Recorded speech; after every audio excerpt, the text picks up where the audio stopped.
নমস্কাৰ অসমীয়া নিউজলৈ স্বাগতম জনাই ষ্টুডিঅ'ত মই পূজাশ্ৰী সৰু মানুহৰ কথা কিছুমান অখ্যাত মানুহৰ চকুত নপৰা সৰু মানুহৰ মহৎ প্ৰজ্ঞাদীপ্ত আৰু আদৰ্শনীয় কাম-কাজে মানুহৰ সভ্যতাৰ বুৰঞ্জী মহিমামণ্ডিত কৰা কথাটো সৰ্বজনবিদিত আনহাতে কিছুমান অখ্যাত সৰু মানুহৰ অবাঞ্ছিত উচ্চাকাংক্ষা প্ৰতিশোধ স্পৃহা দেহৰ ক্ষতিকাৰক কাম-কাজে মানুহৰ বুৰঞ্জীৰ পাত কালিমাৰে কলা কৰি মানুহ সমাজ আৰু দেশৰ প্ৰভূত ক্ষতি কৰাটো মানুহৰ সৰ্বজনবিদিত তেনে এগৰাকী নাৰীৰ বিষয়ে আজি আমি সৰু মানুহৰ কথাত দাঙি ধৰাৰ প্ৰয়াস কৰিছোঁ সৰু মানুহৰ কথাৰ গ্ৰন্থকাৰ পবিন্দ্ৰ ডেকাৰ এটা প্ৰবন্ধ প্ৰতিশোধৰ জুয়ে পুৰিলে ৰঙিলীৰ দেশপ্ৰেম আহোম স্বৰ্গদেউ চন্দ্ৰকান্ত সিংহৰ ৰাজত্বকালতে অসমৰ ৬০০ বছৰীয়া আহোম ৰাজত্বৰ বেলি মাৰ গৈছিল স্বৰ্গদেউ চন্দ্ৰকান্ত সিংহৰ মহামন্ত্ৰী আৰু বদন বৰফুকনৰ অৰিয়াঅৰি বৰফুকনে পূৰ্ণানন্দৰ ওপৰত প্ৰতিশোধ ল'বলৈ মন মেলি বৈৰিতাৰ প্ৰতিশোধ লোৱাৰ বাবে মান সৈন্যক অসম আক্ৰমণ কৰিবলৈ মাতি আনিছিল অৱশ্যে এইখিনি আমাৰ উপজীব্য চন্দ্ৰকান্ত নহয় আমাৰ মূল উপজীব্য হ'ল ৰঙিলী যিজনী ৰঙিলীৰ হৃদয়ত দেশপ্ৰেমৰ বুৱতী সুঁতি এইজনী ৰঙিলী ৰংচিলা দুৱৰাৰ ঘৰৰ জীয়াৰী চিংফৌসকলৰ লগত আহোম ৰাজ্যৰ মিত্ৰতা অটুট ৰাখিবলৈ মহামন্ত্ৰী পূৰ্ণানন্দ বুঢ়াগোহাঁয়ে সৰু মানুহৰ জীয়াৰী ৰঙিলীক কুঁৱৰী সাজি চিংফৌ বিছান নংগলৈ উপহাৰ হিচাপে দি চিংফৌৰ লগত মিত্ৰতা কৰিছিল পূৰ্ণানন্দৰ এনে স্বাৰ্থন্বেষী আৰু নিৰ্দৰুণ কাৰ্যত সৰু মানুহৰ জীয়ৰী ৰঙিলীয়ে সেইদিনা হিয়া ঢাকুৰি কান্দি গছৰ পাত হৰুৱাইছিল পিতৃ-মাতৃৰ বুকুৰ মাজৰ পৰা আজুৰি আনি মন্ত্ৰী পূৰ্ণানন্দই জোৰ কৰি বিছানংগৰ হাতত তুলি দিছিল নিচলা আৰু অবলা ৰঙিলীক চিংফৌৰ বাসস্থান আছিল উত্তৰ ব্ৰহ্মদেশত ৰূপে গুণে বিভূষিতা ৰঙিলীক নি বিছানংগে ব্ৰহ্মদেশৰ ৰজাক উপহাৰ দিছিল ৰূপ সৌন্দৰ্য আৰু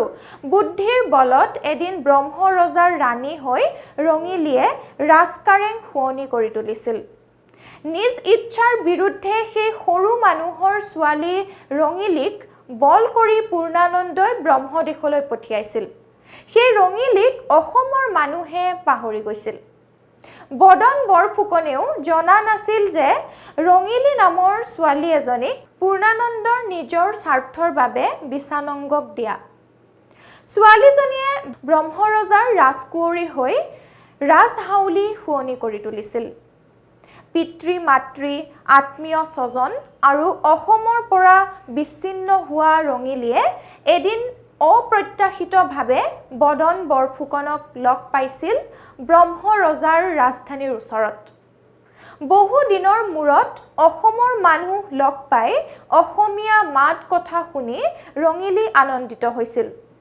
অভিভূত হৈ ৰঙিলীৰ দুচকুৰে নিগৰিছিল চকুলো সেই সুযোগতে বৰফুকনে মন্ত্ৰী পূৰ্ণানন্দ বুঢ়াগোহাঁয়ে অসমৰ শাসনভাৰ নিজ হাতলৈ নি দেশখনত অৰাজকতাৰ সৃষ্টি কৰা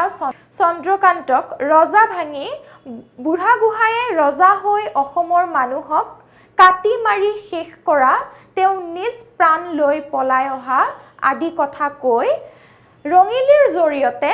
মান ৰজাক অসম আক্ৰমণ কৰি পূৰ্ণানন্দৰ হাতৰ পৰা অসমক ৰক্ষা কৰিবলৈ অনুৰোধ কৰিলে বদন বৰফুকনৰ পৰা মাতৃভূমিৰ দুৰৱস্থাৰ কথা শুনি দেশপ্ৰেমী ৰঙিলীৰ প্ৰাণে কান্দি উঠিছিল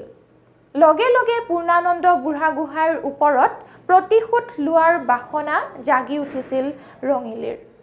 নকলেও হ'ব যে বদন বৰফুকনে ৰঙিলী কুঁৱৰীক অসমৰ দুৰ্দশাৰ কথা অতিৰঞ্জিত কৰি কৈছিল ৰঙিলী কুঁৱৰীয়ে ব্ৰহ্ম ৰজাক কৈ বদন বৰফুকনক সৈন্য সামন্ত দি সহায় কৰিছিল আৰু ব্ৰহ্মৰাজে 16,000 মান সৈন্য সামন্ত অসম আক্ৰমণ কৰিবলৈ বদন বৰফুকনৰ লগত পঠিয়াই দিছিল এই সুযোগতে মানসকলে তিনিবাৰ অসম আক্ৰমণ কৰি অসমৰ ভেটি উচন কৰাৰ লগতে অসমক ইংৰাজ সকলৰ হাতত তুলি দি অসমৰ স্বাধীনতাৰ ৰবি অস্ত যোৱাত সহায় কৰিছিল সৰু মানুহৰ জিয়ৰী দেশপ্ৰেমী ৰঙিলীৰ নজুহা নপঙা দেশপ্ৰেমৰ প্ৰতিশোধৰ জুয়ে পুৰি পেলাইছিল ৰঙিলীক দেশদ্ৰোহী সজোৱাৰ বাবেই যে ঘাইকৈ পূৰ্ণানন্দ বুঢ়াগোহাঁইয়ে দায়ী আছিল তাক অস্বীকাৰ কৰাৰ বুৰঞ্জী সন্মত কোনো যুক্তি বুৰঞ্জীবিদসকলে আজিও বিচাৰি পোৱা নাই